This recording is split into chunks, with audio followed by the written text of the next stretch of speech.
Ny mety toetry ny andro any an-dranomasina ny talata 10 Décembre 2022 amin'ny 9 maraina hatramin'ny alarobia 17 Décembre 2022 amin'ny 9 maraina. Foana ny fampitandremana mahakasika ny amafin-drivotra. Ny morontsiraka atsinanana. Tanjon'ny bombaomby hatrany amin'ny tanjona angotsy. Anorana miatoato.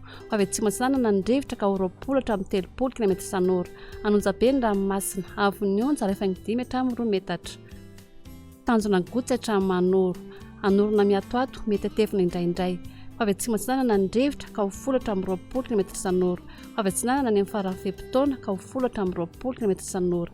Anonjabe na herin-dranomasina avon'ny onja rehefa 5 hatramin'ny 2 metatra. Hatratra rehefa 5 metatra indraindray.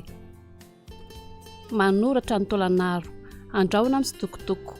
Avy avaratra ny rivotra ka 20 hatramin'ny 20 km isan'ora. Hatratra 30 hatramin'ny 70 km isan'ora any amin'ny tapany atsimo. Anonjabe ny ranomasina avon'ny onja rehefa 5 hatramin'ny 2 metatra. Tôlanaro hatrany amin'ny tanjona vohimena. Ho maina amin'ny ankapobeny. Avy atsinanana ny rivotra ka 70 hatramin'ny 70 km isan'ora. Hatratra 10 km isan'ora indraindray ny tolakandro sy ny alina.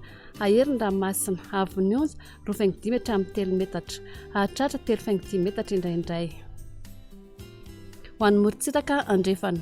Tanjona vohimena hatrany amin'ny tanjona kapo. Andraona vitsy. Ho avy avaratra atsinanana na avaratra ny rivotra ka 20 hatramin'ny 20 km isan'ora. Avy andrefana kosa ny atoandro ka 20 hatramin'ny 20 km isan'ora. Adiny mpanonjana anonjabe ny ranomasina avon'ny onja 2 metatra. Hatratra rehefa 5 metatra any amin'ny tapany atsimo. Tanjona kapo hatrany amin'ny tanjona vilanandro. Mety hanorina tandrifondraona vitsy ny maraina. Avy atsiny ny rivotra ka 20 hatramin'ny 20 km isan'ora.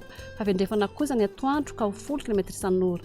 Adiny mpanonja ny ranomasina avon'ny onja hatrany 5 hatramin'ny 2 metatra. Tanjona vilanandro hatrany analalava. Anorina tandrifondraona amin'ny faran'ny fepitaona. Avy atsinanana ny rivotra ny maraina ka 20 hatramin'ny 30 km isan'ora. Hatratra 70 km isan'ora indraindray. Avy avaratra kosa ny atoandro ka 20 hatramin'ny 20 km isan'ora. Adiny mpanonja ny ranomasina avon'ny onja hatrany 5 hatramin'ny 2 metatra. Analalava hatrany amin'ny tanjona bombaomby. Anorina tandrifondraona amin'ny maraina. Avy atsinanana ny rivotra ka 20 hatramin'ny 20 km isan'ora. Hatratra 30 hatramin'ny 70 km isan'ora ny eo anelanelan'ny nosy be sy ny tanjona bombaomby. Adiny mpanonja ny ranomasina avon'ny onja hatrany 5 hatramin'ny 2 metatra.